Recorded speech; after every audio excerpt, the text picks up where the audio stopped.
Thanks so much for checking out this clip from the Athletes Only podcast. Make sure to subscribe so you don't miss out on any great swimming moments just like this one.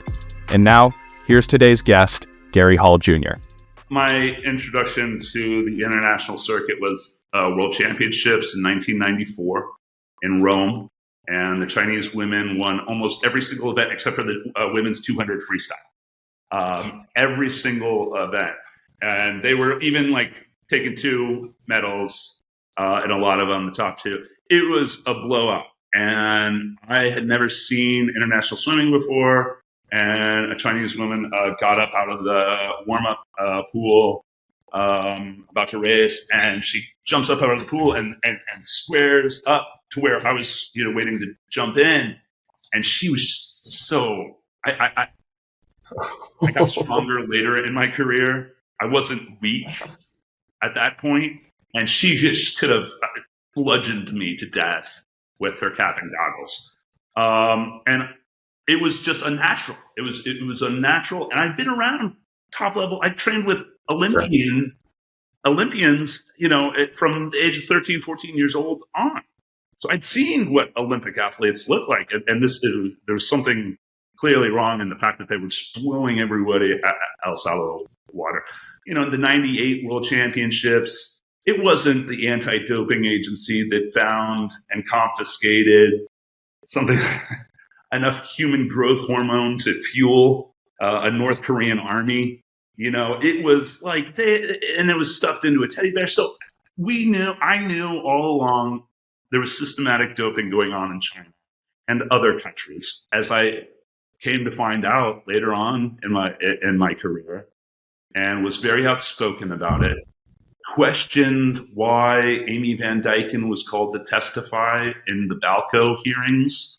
And so that was like a betrayal, I think, for a lot of people within USA Swimming, that I was saying, hey, we've got to clean up our own house too, because there's a couple people out there that everybody kind of whispers, like, but they're on our team, so what do we do? Where's the loyalty?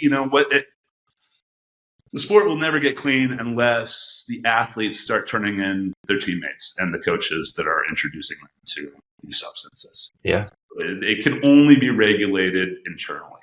And I like Travis Tygart. I think, noble effort. He believes in the cause.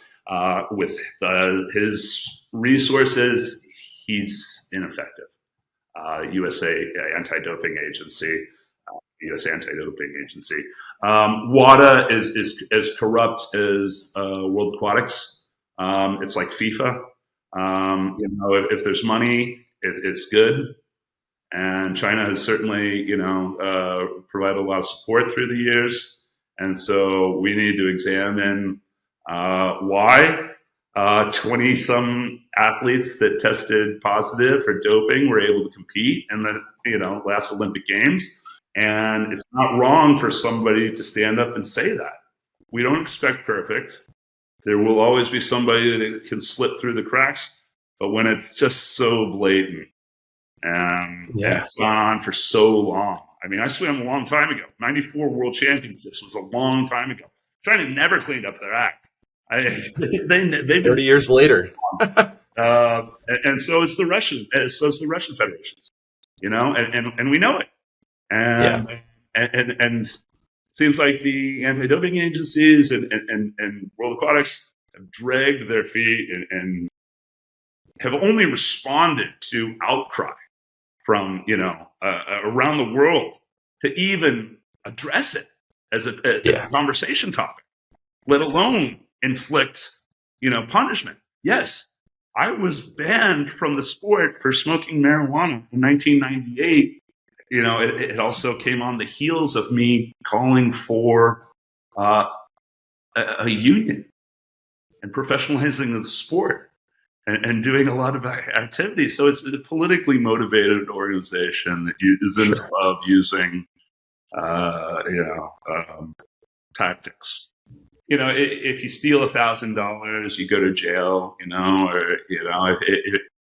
But if you rob an athlete of a gold medal, there's no consequence. It's a huge disservice to the sport and the next generation of athletes.